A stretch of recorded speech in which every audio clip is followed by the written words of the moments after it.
blood. I'm Christina Poncher, and welcome to the special press conference for our ESPN triple header going down right here from Madison Square Garden on Saturday night, immediately following the 2019 Heisman Trophy presentation.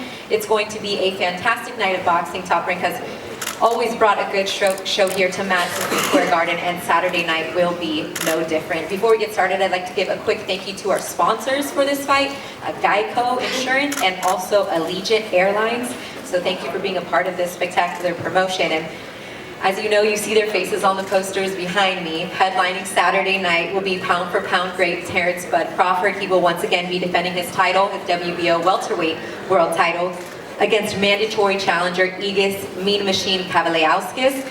IBF lightweight world champion Richard Commey is set to defend his title for the second time against Brooklyn native Teofimo the Takeover Lopez. And many feel that that will be the fight of the night. I know these guys are looking forward to putting on a show. And then in a 10-round featherweight special attraction, Irish sensation, and he's pretty much become a New York fan favorite, Michael McConlin will battle unbeaten Russian Vladimir Nikitin in a rematch of their highly controversial 2016 Olympic bout, which I'm sure Bob will get to in a little bit. This great triple header, as I mentioned, is broadcasted on ESPN and ESPN Deportes starting at 9 p.m. Eastern Time. Select tickets are available if you can get down here to the Madison Square Garden box office or online or by phone at Ticketmaster. There's some tickets starting as low as under $100 for Saturday night. As always, we have a undercard streaming live for you. It is a stacked undercard on ESPN Plus. That's going to get started at 5:45 p.m. and it features some really great talent, especially some great local talent here from the tri-state area. You have Julian Hammerhand Rodriguez, talented 140-pounder, Brooklyn's own knockout artist, 14-0, 14 knockouts, Edgar Berlanga. Josue Vargas is 15-1 from the Bronx. He's on this card as well. And also George Kambosos Jr. of Sydney, Australia is taking on former lightweight world champ Mickey Bay. So Bob, before we get to talking about the triple header, as I mentioned, the undercard, I mean, you've said this top to bottom is one of the best cards of the year. We've got a lot of young and local talent on the card. People should get here early come Saturday night. Why? Yeah, I mean, you know, boxing should be like other sports. People who are paying money for tickets to watch the event should come at the beginning. I mean, we have so many good fights that people can watch streaming, but if you're coming to the arena, come early. Come when the doors open so you can watch some of these great, great young men who will be fighting on the undercard. I mean, this is a pitch not for any more money from anybody, not buy tickets if you're not going to buy tickets, but if you bought tickets and you're going to buy tickets, watch the whole show. It's worthwhile. And when you talk about the triple header that we put in on the night of the Heisman, Teofimo's spot on that night before, it just brings a broader audience. And for these guys right here, I mean, like you said, there's no pitch to sell it because these are great matched fights, particularly the Commey and Teofimo Lopez fight. What are your thoughts on our triple header? They're all good fights. They're all good fights. I mean, the Teofimo Commey fight, well, that the bookmakers have made it a 50-50 fight, so that's obviously of great interest. And the other two fights are not walkovers. They're tough, tough matches. I mean, Terrance is worth the price of admission by himself. He is pound for pound the best fighter in the world, and everybody will have an opportunity to watch him fighting a very, very tough Lithuanian in Kovaliskas, who has fought for us for many years and is a tough, tough Eastern European fighter. Mick Conlon gets his chance for revenge. You all know the story when most people thought that he had won his fight in the Olympics, and Nikitin was given the nod. Now they have a chance in professional boxing for a revenge, for a rematch, and that will be of interest to fans all over the world. So it's a great, great show. It really is. I'm very proud of it, as is everybody at Top Rank. And it's great that we're doing an event like this in the Big Apple. Before we get to talking to the fighters, I wanted to say happy belated birthday to you, Bob Arum. And what about Carl? I was going to say, and yes, today's Carl Moretti's birthday, our vice president, so happy birthday, Carl. Thank you so much for these guys. We appreciate you. You want to sing, Bob? You want to sing happy birthday to Carl? Sing it. Happy birthday, Carl. I'm not a No singer, Sinatra voice going on. All right, we'll get to talking to the fighters now, and let's start with that controversial bout. I mean, both of these guys, Bob, probably part of the reason you signed also Nikitin was knowing that we wanted to make this rematch in the pros. It comes just 3 fights in for Vladimir Nikitin, and Igis, thank you for translating for Vladimir. How important was it for him to take this fight knowing that although he won the controversial decision in Rio, does he feel like this is a good opportunity for him to kind of silence the doubters and silence the critics and move on from here, cementing his win? Как важный для тебя был этот бой, зная о том, как важно для тебя был этот бой, зная о том, что ты уверен был, что ты выиграл эти 2 боя у него до этого, и сейчас как бы доказать это все профессиональным ринге, как это для тебя важно? Мне никому ничего доказывать не надо, я выиграл. Мне никому ничего доказывать не надо, я выиграл те 2 боя. И сейчас это чисто уже новая страница, и это только бой для моей дальнейшей профессиональной карьеры. I don't have to prove to anybody anything. I won 2 bouts against him in the amateurs, and right now this is just another big step for my professional career.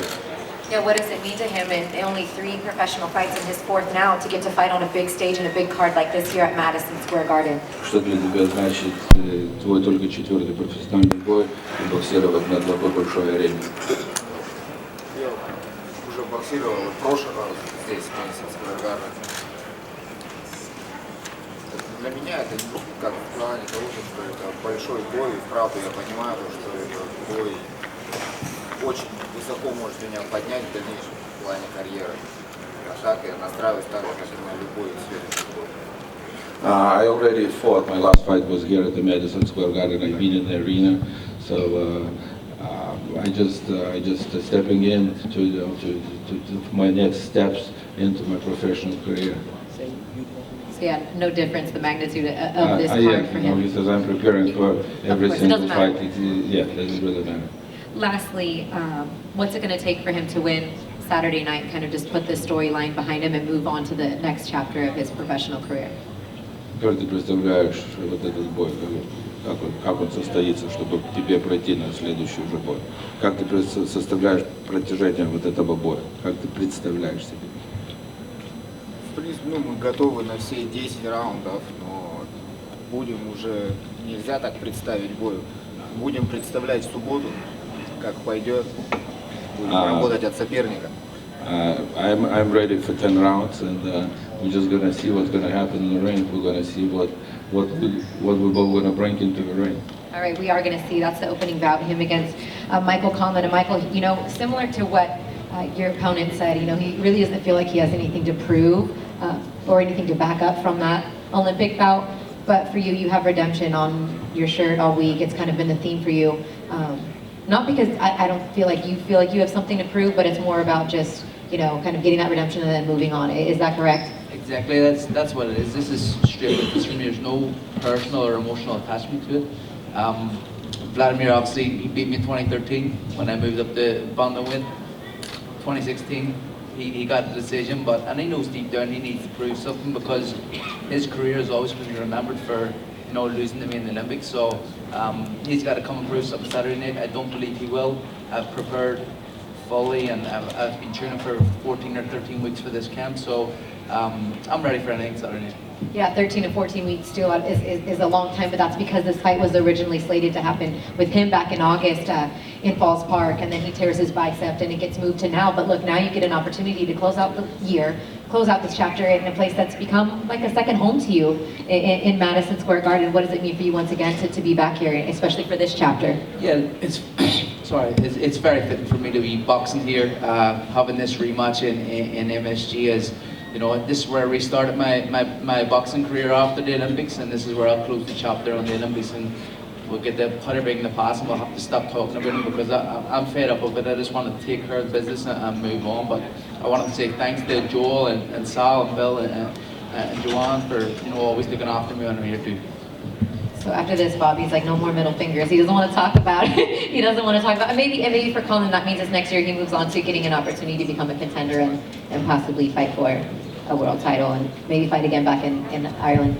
Yeah, I mean, that's obviously the second dream that Mick had when we signed him, is that he would be fighting for a world title and hopefully back in Belfast, and we're going to try to make that happen. We can't obviously determine what happens in the ring. That's up to Mick, but assuming that he does win, and we're going to have him come back to New York for the St. Patrick's Day celebration, and then on to a world title, hopefully in Belfast. Sounds good, right? Sounds fantastic, but First things first. I'm fully You have a focused on Saturday night. Yeah. Don't. I haven't underestimated 100%, Vladimir yeah. at all, so I'm focused there.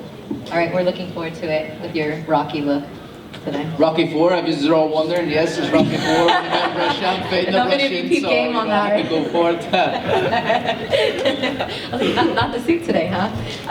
Now to our first world title fight of the night. It will be the second fight on the ESPN broadcast on Saturday night. 12 rounds lightweight contest, the IBF world title. We'll start with the challenger, Teofimo Lopez. I mean, we've covered your career, prospect, contender, now challenger. Just 22 years old, 14-0, 11 knockouts, and you're days away from your first world title opportunity. I know it's a dream come true for you to first be in this position and fight here at, you know, Madison Square Garden. If you could kind of put into words what these last few days have been like as you kind of have built up the anticipation for Saturday. How's everybody doing?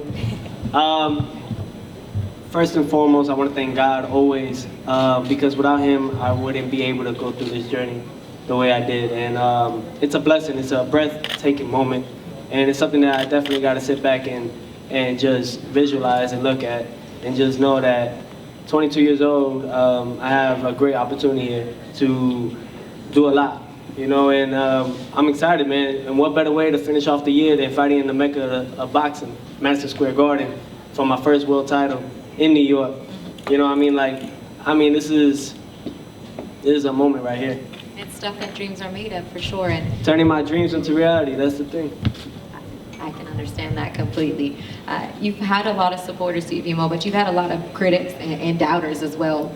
More so coming out of the woodworks after your last fight, which, you know, you face a little bit of adversity, and it's like, oh, he is human. Oh, things do happen. What does Saturday night's fight give you the chance to do?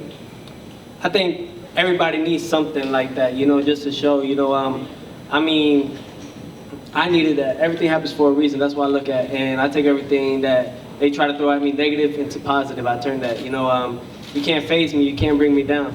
You know, I'm here for a reason. Teofimo is doing what he's doing come Saturday night, like every night. You know, we're gonna go out there and take over. I mean, everybody, I have vengeance in me. I'm holding all that, holding everything. I want to shut everybody up as the best way I can. And that's just doing what I know, what I can do best.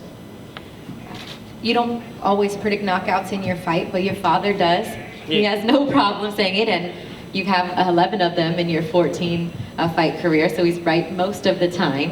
He said the same thing is going to happen come Saturday night. With all due respect to Richard Commey, he says this fight's not going the distance.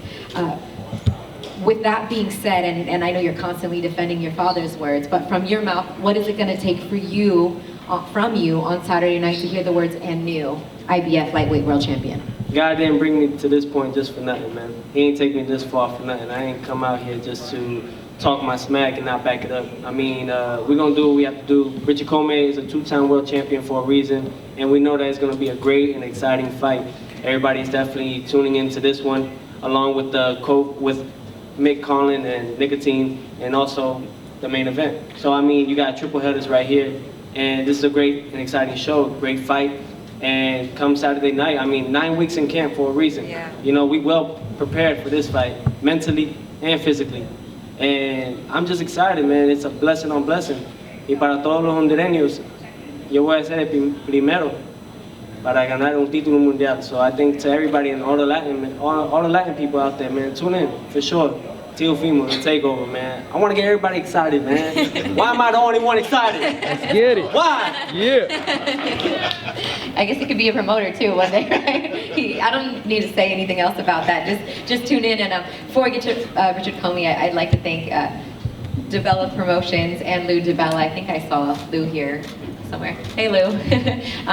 Thank Richard Commey. I mean, we talked earlier. 2019 has just been a magical year for you. You burst on the scene in February in Frisco, Texas with a spectacular knockout. Then you go and defend the title, multiple knockdowns against former world champion Ray Beltran. Could you sum up what this last year has been like for you? First of all, I just want to thank God for this very moment. Thank God for the life of everyone, for the life of all the media guys, and you know, it is what it is. God brought us here for a reason, and I thank God 2019 has been a great year. I worked so hard, coming from Ghana. You know how it is to get to this stage, man. Just an amazing feeling. And you need to have God, you need to have a great spirit just to be where I am today. So I thank God and I thank all of you guys.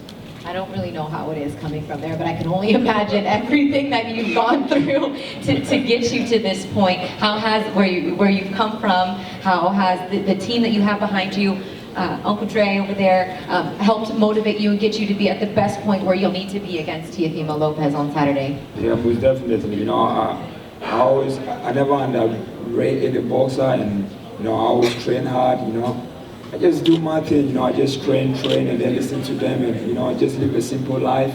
I don't talk too much, and just be me. That's it. You know about the history of boxing. You know about Madison Square Garden, the mecca of boxing. What does it mean for you to get to defend your title here? I know you have a big smile on your face every time we talk about it. Yeah, words cannot even explain that. You know, how many boxers has come from Ghana to had a chance to fight in there? I mean, many men now. So, no, I thank God for this opportunity, man. And I thank Top Rank, and I thank everyone who's helping to get this far, man. God bless us, and I'm ready to retain my title. There's no way I'm gonna let it go. No way. Bob, you hear these guys talking, and you said matchmakers have it a 50-50 fight. Both guys also know the implications that are on the line if they win. I think a special guest is going to be in attendance watching these two fight on Saturday night. His manager's maybe sitting right here in the front row. Yeah, some young man who happens to have 3 of the lightweight titles and is looking to fight for a 4th will be on hand. He's coming in on Friday to watch this match. Vasil Lomachenko will be here, and a lot at stake in this Lopez fight with Commey. Both great fighters. I didn't know Richard before this year, but he is a tremendous fighter, as is Teofimo. So there'll be one really interested onlooker, and that's Lomachenko, who he's coming in with his father, so they'll be here on Friday. All right, a lot on the line for both of these guys, and maybe none more so on the line than for the 2 fighters in our main event. I'm going to start now with the mandatory challenger, Egidius Mean Machine Kavalauskas. It took me a few years to get that right. Most of you can just call him Egis. He's fine with that. Before we get to any questions, I just want to congratulate you on Egis is going to be a father in February. He's expecting a little boy, so congratulations to you, your first child. Talk about any extra motivation you may need to get ready for a world title, but you and Marcos and the team have worked many years to get this chance. It's a chance of a lifetime for you, not only to fight for a world title, but against pound for pound the best fighter in the world. What has kind of been going through your mind as you mentally prepare for this opportunity? So, hey everybody. Crawford was in my mindset already from June. We start training camp in June, so it was 5-6 months. So every day was just Crawford. So my mindset is good. I'm happy for this fight. When this fight was made officially, I was super happy all day. I was all day smiling. My joy was just everywhere because I want to fight the best, and we're fighting in the mecca of boxing, so it's double the joy. And when you say 5-6 months in training camp, everyone's like, whoa, whoa, whoa. You know what I mean? But it's not necessarily like you've been sparring for 5 or 6 months to get ready. Take a little bit through your physical preparation. Yeah, so we started from June, but we started light. We don't push it a lot, but still all the tactics, everything was about how Crawford fights, how we switch stances. So yeah, in sparring we was having lots of guys, southpaws, orthodox, guys who switch stances. And the training camp was in different periods. There was speed, power, sparring, technique, tactic, all was in this 5-6 months. And I know when people probably look at your tape and they look at your highlight reel, they see a guy that comes forward, that's wild, he's aggressive, he gets cut sometimes in fights. I like it. You like it, I know. So, but there's things that you and Marcos have worked on kind of to tighten up some of those things, because you do have a great jab as well. You work well off the jab, you throw it a lot, and 41% of your punches are jabs. So just talk a little bit about technically what needs to happen in order to beat Crawford. Yeah, going straight ahead to Crawford is not the option, because he's too smart, and he showed in all his last fight that he's smart, and he's smart in the ring. So yeah, we work on my combinations, and we don't want to go very wild at him. So that's it. I asked everybody else, and I'll ask you as well, what would it mean for you to hear them say a new WBO welterweight champion of the world to your family, to Lithuania? This is probably gonna be the biggest thing for my career, for all the Lithuanian boxing history, because none of our champion was from Lithuania fighting. Even none of us was fighting for the championship. So yeah, this is the biggest deal in my whole boxing career. Thank you, Mean Machine. We're looking forward to it. Yeah. Oh shit, bro. All right. Before. Sounded like my father.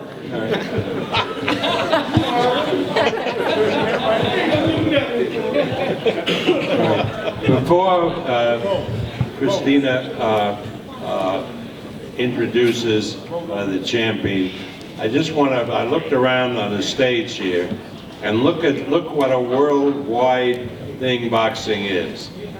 We have a fighter here, a pride of Ireland, a fighter here, the pride of Russia, a fighter here, the pride of Ghana, a fighter here who was on the Olympic team from Honduras, and a fighter here from Lithuania.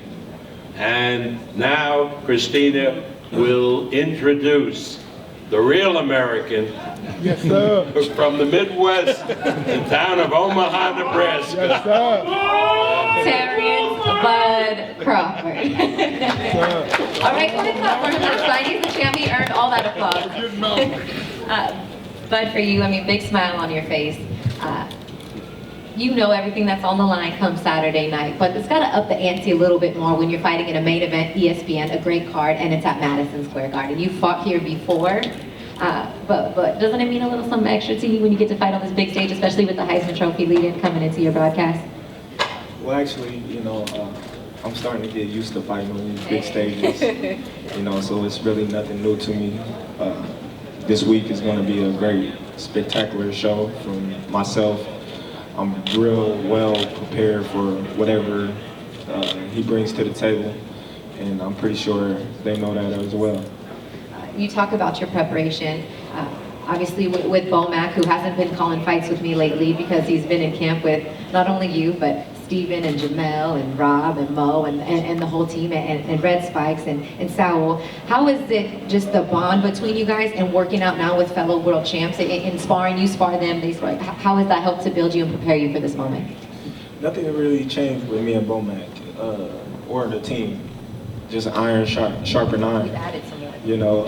We added some more great fighters to the team, but as well as we pushing each other each and every day in camp. If I'm tired, Mo will start talking to me. Come on, little guy, you tired?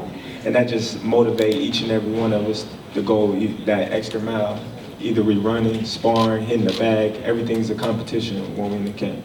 It seems like a lot of the interviews and leading up to this fight, everybody's asking you about another fight, another fighter, another promoter. But you're here against Egis Kavliauskas. He's your mandatory, and he's not a pushover, and he's undefeated. He's not someone that people should be looking past. Why should people quit thinking about what's ahead and focus on the task at hand right now? Because at the end of the day, this is boxing. Anything can happen. Well, that's what I tell everybody. I'm not focused on no other opponent besides the opponent that's in front of me. My goal is to make sure I get the victory come this weekend, and that's the only person that I'm focused on right now. Anybody else is just talk. You know, it goes in one ear and out the other. I know he's a great opponent. He's hungry, he's determined, and I'm not taking him lightly by no means. All right, I'm gonna leave you with the last word in terms of, you know, letting everybody know that's watching us on ESPN Plus right now, and everyone else that has the phones out and everything. Why should they either get a ticket, because there are still some tickets available, and join us Saturday night, or tune in on ESPN? Well, everybody should tune in. It's going to be a great night of boxing. You got a lot of great fights this weekend. You know, starting with the rematch of the rematch. You know, this is the third time these guys fighting. You know, so they got a little bad blood going on. Commey and Teofimo, that's a firework fight. You know, Commey might be dancing a little bit if you win again. They both Teofimo might be It's like a dance hall.